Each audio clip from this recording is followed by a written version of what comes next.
Stop waiting for the other shoe to drop. It is not coming. That feeling of constant, low-grade dread you have been carrying, that tension in your shoulders and the knot in the pit of your stomach, was not paranoia. It was your spirit, a highly tuned divine instrument sensing the approach of a verdict. It was a cosmic judgment scheduled for your timeline, a spiritual attack designed as the final demolition of your reality, orchestrated by forces that feed on the failure of the anointed. This was not a random assault, it was a scheduled event, a sentence written in a dark ledger. But this message is the official, divine decree of its absolute cancellation. God has intervened directly. To accept this impenetrable shield of protection and to formally seal your timeline from all past and future verdicts, you must perform this sequence now. Like this video to anchor the energy of this divine shield directly into your physical and spiritual reality. Subscribe to join the collective of the protected, the global assembly of those who walk under this new covenant of grace. Comment 77 as the divine code that confirms your name has been struck from the old ledger of judgment and entered into the book of the vindicated. Finally, allow this transmission to replay in the background. This is not for passive listening, it is to saturate your spirit with the frequency of invincibility, overwriting the old programming of fear and recalibrating your subconscious to the undeniable truth that the attack is over. You are safe. Chapter 1. The echo of a silenced alarm. For days, perhaps weeks, you have been living inside a state of high alert. It has become your normal. You wake up braced for impact. You move through your day with a subtle but persistent feeling of being watched, targeted, and stalked by an unseen malevolence. This was not your imagination. You were hearing the approach of spiritual cavalry, the hoofbeats of a destructive force assigned specifically to your destiny. Your spirit, pure and perceptive, registered this threat long before your conscious mind could label it. It manifested as sleepless nights where you would jolt awake for no reason, heart pounding. It showed up as unexplained anxiety, a feeling of running out of time, and a deep, gut-wrenching sense that something wicked was coming your way. This feeling was the sounding of a celestial alarm, a warning system built into the very fabric of your soul. Now, listen. Listen to the silence. The alarm has been shut off. The deafening noise of impending doom has been replaced by a quiet so profound it feels alien. This sudden peace is disorienting. It is the silence after a storm that never arrived, the calm after a battle that was called off at the last second. Your body may still be reacting to the alarm's echo. You might still feel the phantom vibrations of fear, the residual adrenaline of a fight you were preparing for. You might find yourself tensing up when the phone rings, or your heart might skip a beat when you receive an unexpected email. This is not a premonition, it is a conditioned response from a war that is already over. This phantom reaction is a gift, for it confirms the reality and magnitude of the threat that God has personally erased from your path. Do not mistake this echo for a new danger. It is merely the proof of the danger that you have just miraculously survived. The memory of the fear is the receipt for your deliverance. This is the first sign of the divine abrogation. The verdict against you has been formally and irrevocably cancelled by the highest authority. The attack, meticulously planned by envious spirits and their human agents, has been disarmed. The contracts written against your progress in the dark have been rendered null and void. God did not just protect you, He intervened in the cosmic legal system on your behalf and had the case thrown out. The feeling you are experiencing now, this strange and unsettling peace, is the atmosphere of a courtroom after a verdict of not guilty has been declared. The accusers have been silenced. The threat has been neutralized. The past dread was not a sign of your weakness, but a testament to your spiritual sensitivity. You felt the coming storm with such acuity because you were chosen to be a living witness to its divine dispersal. You had to feel the terror to fully comprehend the magnitude of the miracle of your deliverance. Your fear was a prayer without words, an unarticulated plea that pierced the heavens, and it was answered with thunderous authority from the throne room itself. This new silence is not empty, it is pregnant with power. It is the silence of divine presence, a quiet so thick and substantial you can almost feel it on your skin. It is the sound of legions of angels standing guard around your life, their watchfulness creating a perimeter of absolute peace. The enemy's last resort, now that the attack is cancelled, is to convince you that this silence is a trick, a temporary lull before an even greater assault. He will use the echo of the old alarm to try and lure you back into a state of panic. He will try to make you doubt the very deliverance you have received. In the coming hours and days, you will begin to notice the physical evidence of this cancelled sentence. A phone call you were dreading will not come. An email containing bad news will never be sent. A confrontation you were certain was unavoidable will dissolve into thin air. You will walk into a room where tension was once thick enough to cut with a knife, and you will find it replaced with a baffling neutrality or even warmth. These are not coincidences. This is the reality of your timeline being actively scrubbed clean of the impending attack. The universe is rearranging itself around your new, protected status. That tightness in your chest will begin to loosen. You will take your first deep, untroubled breath in a long time, and it will feel like drinking fresh water after years in a desert. This is your body registering the change in the spiritual atmosphere. The air is no longer toxic with threat. You are breathing the air of sanctuary. The first test of your faith in this new reality will be to accept this peace without questioning it. You must hold the line of peace. You must stand firm in the knowledge that the war room of heaven has declared a ceasefire on your life, and the decree is final. When you feel the ghost of old fear, acknowledge it as a memory, not a prophecy. Thank it for showing you how far you have come, and then command it to dissolve in the light of your present truth. Your stillness is your victory. Chapter 2: The Untraceable Blueprint of Your Preservation. You must understand that this deliverance was not a last-minute, haphazard rescue. It was the culmination of a divine strategy that has been in effect for your entire life. The cancellation of the spiritual attack was not an act of random mercy, it was the activation of a preservation clause that was woven into your spiritual DNA from before you were born. You were never truly in jeopardy because your entire past was an intricate, divinely orchestrated training ground designed to make you ineligible for the coming destruction. Every betrayal, every rejection, every moment of profound and painful isolation was a strategic move on the cosmic chessboard by God Himself. You thought you were being punished, but you were being positioned. You believed you were being abandoned, but you were being hidden in plain sight. Look back at the people who walked away from you, who cast you out, who slandered your name. They were not your enemies, they were unwitting agents of your preservation. God used their rejection to move you. They pushed you away from them to push you out of the designated blast radius of the attack. Their betrayal was your relocation. When they ostracized you from their social circle, they were removing you from a collective that was spiritually marked for judgment. The gossip they spread about you was the smokescreen that made you invisible to the enemy's targeting systems, clouding his radar and making you an untraceable asset. They thought they were burying you, but they were planting you in a hidden, fertile ground where you could grow unobserved. The loneliness was not a curse, it was a divine quarantine.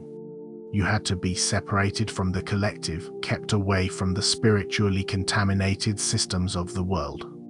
You were placed in an incubator of solitude to keep your spirit pure, your frequency high, and your energy signature distinct. Had you fit in, had you been accepted by the crowds you so desperately wanted to be a part of, you would have been infected with their low vibrational consciousness. You would have absorbed their cynicism, their limited beliefs, their addiction to drama, and their fear-based decision-making. You would have been marked with the same energetic signature as the system that was slated for judgment, and you would have fallen with it. Your isolation was your salvation. It was in that quiet, lonely space that your connection to God was fortified, your inner voice was sharpened, and your spirit was made resilient. You were being trained to survive on the pure, direct nourishment of the divine, so that when the poisoned wells of the world ran dry, you would not thirst. Every tear you cried watered the seed of your divine purpose. Every scar you carry is a map of a territory the enemy thought he had conquered, but where God was secretly planting a fortress of invincibility within your soul. You learned to be your own counsel, your own comforter, your own advocate, because God was teaching you to source your power directly from Him, not from the fickle approval of others. Now, as you stand in the aftermath of the cancelled attack, you can look back and see the untraceable blueprint. You can see how the job you lost saved you from a collapsing company whose toxic culture would have crushed your spirit. You can see how the relationship that ended protected you from a soul-destroying bond that would have siphoned your destiny. You can see how the ridicule you endured forced you to develop an unshakable inner confidence that is now your greatest asset. It was never chaos. It was architecture. It was a masterful, covert operation of divine love. The pain was the price of your preservation, a price that has now been paid in full. In the coming days, you will receive a piece of news about a person or organization that caused you immense pain. You will hear of their sudden struggle, their unexpected downfall, or their public exposure. You will not feel joy, revenge, or even satisfaction. Instead, you will feel a profound, detached, and sober understanding. You will see their fate as the logical conclusion of a path you were divinely steered away from. In that moment, the full truth of your preservation will crystallize in your soul. You were not just spared, you were chosen, and your protection was guaranteed from the very beginning. The blueprint was flawless, and every painful step was a necessary part of its perfect execution. You will see that their fall was not your victory, but a consequence of their refusal to grow, while your pain was the very thing that forced your ascension. Chapter 3: The Mark of Divine Abrogation. Now that the sentence has been cancelled and the attack nullified, you carry a new energetic signature. This is the mark of divine abrogation. It is not a physical brand, but an invisible seal of light upon your spirit that is perceptible to the entire unseen realm and, increasingly, to the physical world. People will begin to look at you differently, and their reactions will be the clearest confirmation of this mark. Those who were your adversaries, who secretly wished for your failure, will now look at you with a mixture of confusion and terror. They cannot understand why you are still standing, let alone why you seem to be glowing with a newfound peace. They sense that a great power has intervened on your behalf, and it frightens them because it exposes the impotence of their own darkness. Their attacks no longer land. Their gossip no longer sticks. They throw shadows at you, but you are now made of light, and the shadows simply vanish. You will feel their gaze, and it will no longer feel like a threat, but like the bewildered stare of someone witnessing a ghost, the ghost of the failure they had prophesied for you. You may even notice them physically avoiding you, not out of overt hostility, but out of a subconscious recognition that they cannot exist in your high-frequency field. Your light is now a passive, automatic repellent to their darkness. Conversely, strangers will be drawn to you. People will approach you in public to say something kind, to offer help, or just to be near your energy. Children and animals who are pure in spirit will be particularly receptive to this mark. They will be calm and trusting in your presence because they can perceive the seal of divine favor upon you. You are now talking sanctuary. Your very presence emits a frequency of safety and peace that others will unconsciously seek out. This is not something you are doing, it is something you now are. The mark of divine abrogation has changed your fundamental resonance.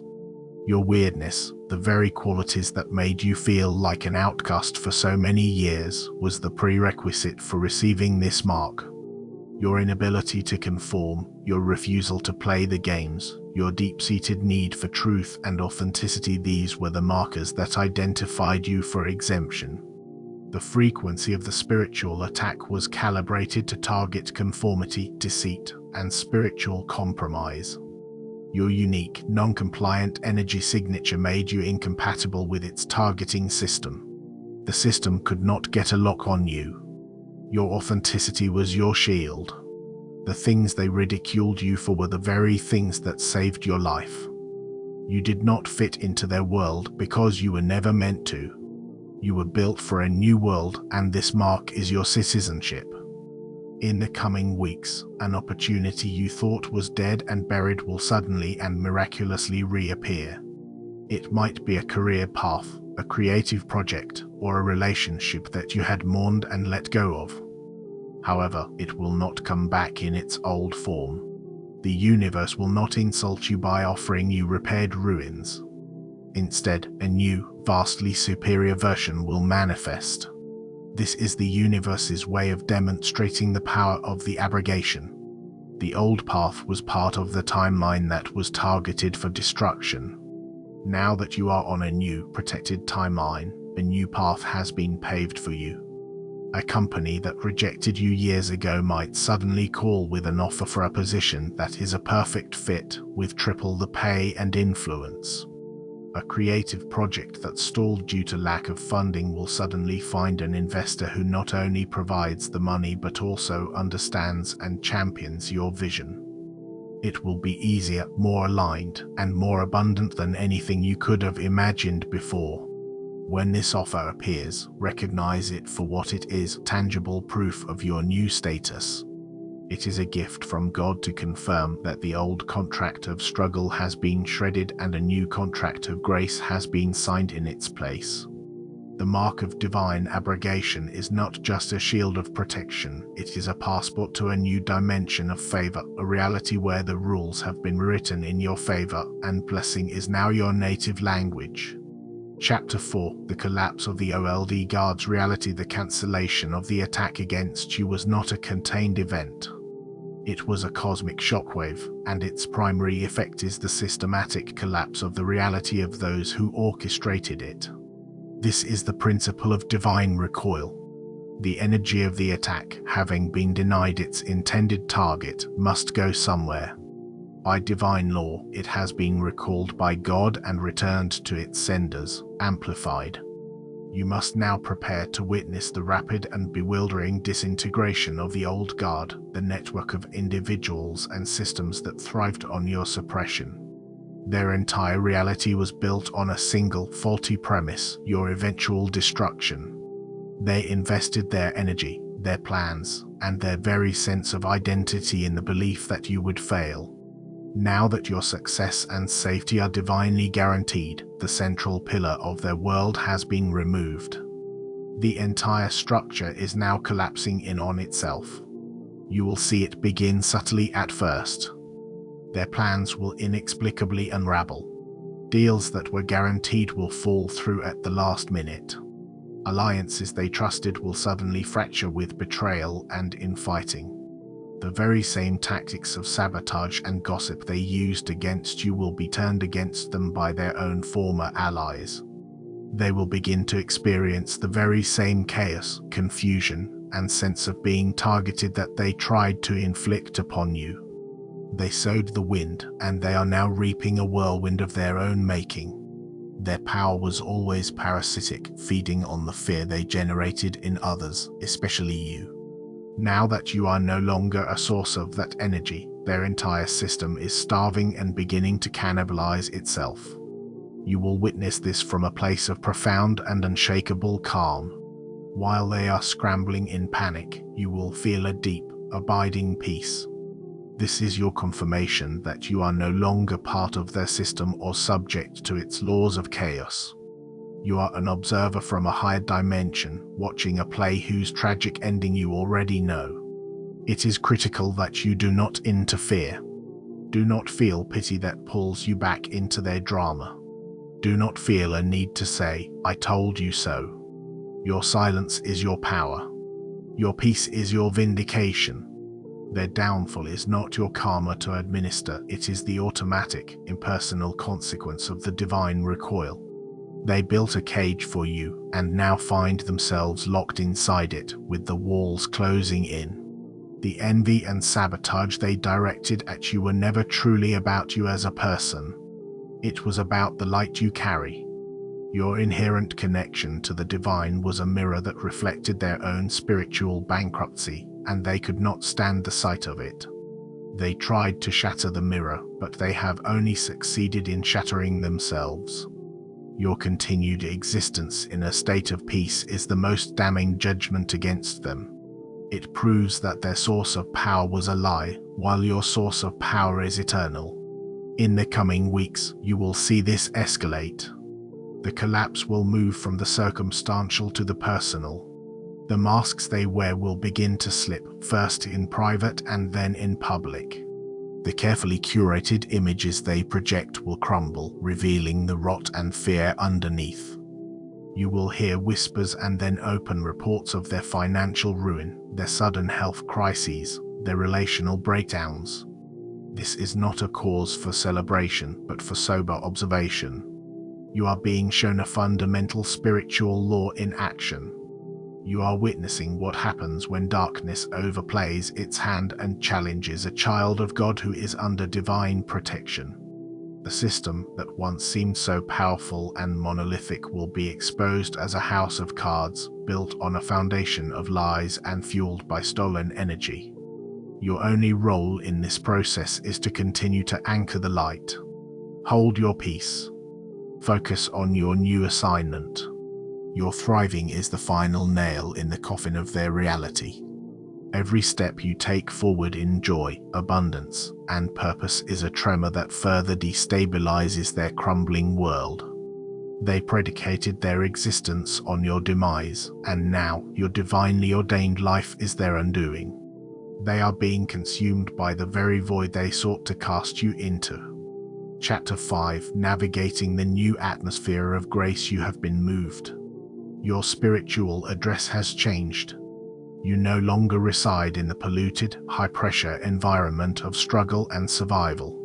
You have been relocated to a new domain, a reality defined by a completely different atmosphere, the atmosphere of grace. For so long, you have been conditioned to fight for every breath, to brace against the toxic winds of opposition. Now, you must learn to breathe again. The shallow, anxious breaths of a soldier in a war zone are no longer required. You are now living in an atmosphere of pure, oxygenated favor, and it requires deep, intentional, and trusting inhalation.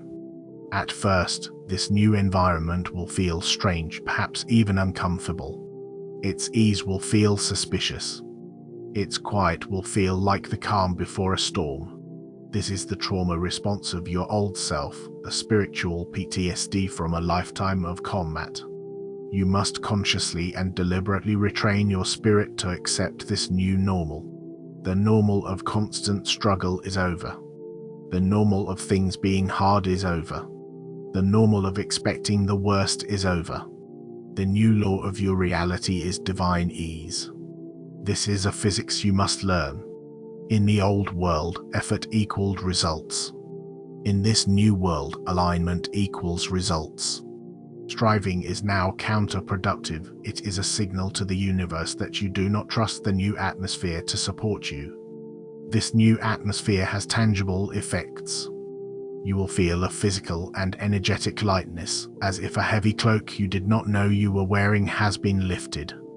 Chronic aches and pains that were born of stress and tension will begin to subside. Your mind, once a frantic battlefield of worry, will become clear and placid.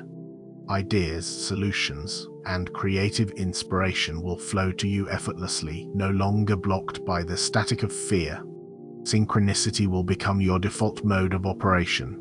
The right people, the right resources, and the right information will appear at the exact moment you need them, without striving or forcing. This is not magic, it is the natural physics of the atmosphere of grace. Your past struggles were not for nothing. They were high-altitude training. God forced you to learn how to survive and even thrive on less oxygen, less support, less validation, and less encouragement than anyone around you. You built a spiritual lung capacity that is extraordinary. You learned to extract divine nourishment from the sparsest of environments. Now that you have been brought down from that treacherous mountain into this lush valley of grace, your capacity is tenfold that of ordinary people. What would exhaust them will now energize you. You are spiritually acclimatized to a level of blessing that would overwhelm the unprepared. The sheer volume of grace flowing towards you would short-circuit a spirit not tempered by fire as yours has been. To navigate this new world, you must test its properties. Start small. Intentionally ask for a sign from the universe. Request a specific piece of information or a minor resource. Then, let it go. Do not strive for it. Simply observe. Watch how quickly, precisely, and often playfully the universe responds. A song on the radio will answer your question. A stranger's conversation overheard in a coffee shop will provide the data you needed. The exact amount of money you required will appear from an unexpected source. This is your training ground. You are learning to wield the creative power that comes with your new, protected status. You are moving from being a reactor to reality to being a co-creator with God. Your word now carries immense weight in this new atmosphere. Speak only what you wish to manifest. Voice your gratitude constantly, for gratitude is the language of grace. It is the currency of this new realm. Declare your safety, your abundance, and your peace as established facts, for in this new reality, your declarations are not hopeful wishes, they are royal decrees. You are no longer building a life, you are stepping into a life that has already been built for you. Your only job is to walk in it, to occupy it fully, and to explore its wonders with the awe of a child and the authority of a king. Chapter 6. The assignment within the sanctuary. This profound state of safety you have been granted is not a retirement plan. This divine sanctuary is not a heavenly resort for you to hide away from the world. It is a forward operating base. The cancellation of the attack was not just to save you, it was to free you for your true purpose. The war for your survival is over. Now, the war for your destiny begins. But this is a different kind of war, fought not with fear and desperation, but with joy, creation, and radical love. Your protection is the platform from which you are to launch your divine assignment. Now that your energy is no longer consumed by fending off attacks and healing from wounds, it has been liberated for its intended use to build, to restore, to heal, and to lead. You will soon feel a new stirring within you. It is not the old restlessness of anxiety, which felt like a frantic buzzing. This new feeling is a deep, resonant hum, a powerful, magnetic pull of purpose. It is the stirring of a giant who has been healed, fed, and is now ready to rise and work. You have been taken out of the battlefield trenches and moved to the command center. Your perspective has shifted from survival to strategy. This assignment will not feel like a burden. It will feel like the most natural thing in the world. It will be a convergence of all your passions, your skills, your unique experiences, and even your deepest traumas. Everything you have ever been through has been curriculum. Nothing was wasted. The pain you endured gave you a doctorate in compassion and empathy, allowing you to minister to hurts that others cannot even see. The betrayals you suffered taught you the intricate mechanics of discernment and loyalty, making you an incorruptible leader. The years of isolation perfected your ability to hear the voice of God without interference, turning you into a clear channel for divine wisdom. The failures you experienced taught you humility and resilience, stripping you of the ego that would have made you unfit for this holy work. You were not being broken, you were being forged into a master key, designed to unlock a very specific door in the world that no one else can open.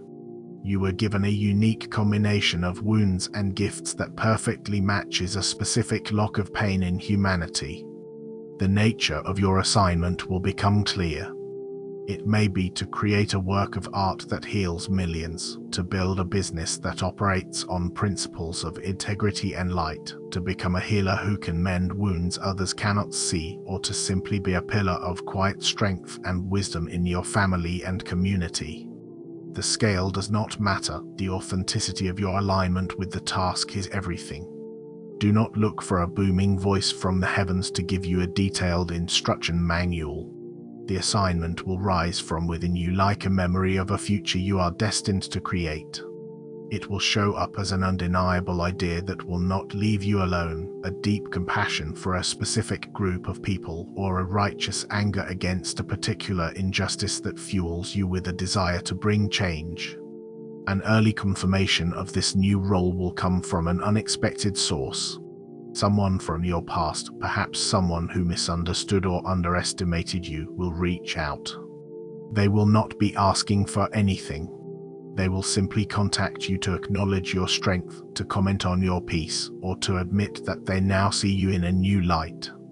They might say something like, "I don't know why, but I felt I had to tell you, I've always admired your resilience," or "You seem so different now, so peaceful."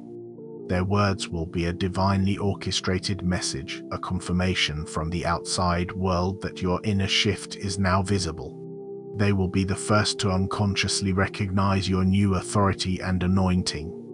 Heed this as a sign that your training is complete and your deployment has begun. You were saved for a reason. That reason is now your life's magnificent work, and pursuing it will be the greatest joy you have ever known. Chapter 7. The permanence of the divine decree. Let this truth settle into the very marrow of your bones. This is not a temporary reprieve. This is not a fleeting moment of peace before the next storm. The cancellation of the spiritual attack against you is a permanent, irreversible, and eternally binding divine decree. It has been etched into the stone of cosmic law and entered into the unchangeable records of heaven. The forces of darkness cannot appeal this decision. They cannot find a loophole. They cannot wait for it to expire. The judgment is final. You are permanently safe. This new reality is your forever home. The feeling of being sovereign in your own energy field, of being untouchable by the negativity of others, is your new and everlasting state of being. Fear may still knock on your door out of old habit, but you must understand that it has lost its key. It can no longer enter your house unless you willfully open the door and invite it in. Your peace is no longer a fragile state to be defended, it is a fortress that defends you. This is a fundamental shift in spiritual physics. Previously, you had to actively guard your peace. Now, your peace actively guards you. It is a self-sustaining, divine force field that automatically neutralizes incoming threats. As you integrate this profound truth, you will encounter the final ghost of the old reality, the whisper of doubt. Your own mind, conditioned by years of trauma and struggle, may try to convince you that this is too good to be true. It will present you with what-if scenarios. It will remind you of past pains. It will try to lure you back into the familiar prison of anxiety. Do not fight this voice of doubt. Do not try to argue with it. Simply observe it. See it for what it is, the last, faint echo of a lie that no longer has any power over you. It is the death rattle of your old identity. Its presence is not a sign of your weakness, but a final reminder of the prison from which you have been liberated. Every time it whispers a fear, you can smile with the calm assurance that you are living proof of that fear's defeat. Its weakness is the ultimate testament to your new strength. The very fact that doubt is now just a whisper, instead of a roar that controlled your life, is a miracle in itself. Treat this whisper with a compassionate detachment, as you would a confused child who does not yet understand that the war is over. Acknowledge its presence and then gently turn your attention back to the solid, irrefutable reality of your safety. The final test of your integration into this permanent state of grace will be an offer. The universe will present you with an opportunity that looks, smells, and feels exactly like your old life. It may be a job, a relationship, or a situation that promises the seductive comfort of familiarity. It will be a gilded cage, a trap dressed up as a safe harbor. It will appeal to the part of you that is still afraid of the vastness of your new freedom. It will promise security at the cost of your purpose, comfort at the cost of your light. In the past, you would have leaped at this offer, seeing it as a solution or an escape from uncertainty. But now, something different will happen. Your spirit, now fully aligned with the divine decree, will have a visceral reaction to it. You will feel a sense of energetic repulsion. The offer will feel heavy, constricting, and dead. It will feel like being asked to wear clothes you wore when you were a small child. They simply do not fit anymore. This feeling of repulsion where there once was desire is the final, undeniable sign that you have been fundamentally and permanently changed. You cannot go back. The bridges to your old life have not just been burned, they have been unwritten from the fabric of your reality. You are a new creation, living under a new covenant, walking on a new earth. The decree is permanent. Your safety is absolute. Your future is light. This is not a story you are being told, it is the truth you now embody. Walk forward into the dawn of your own glorious making, for the night has been abolished forever by divine command.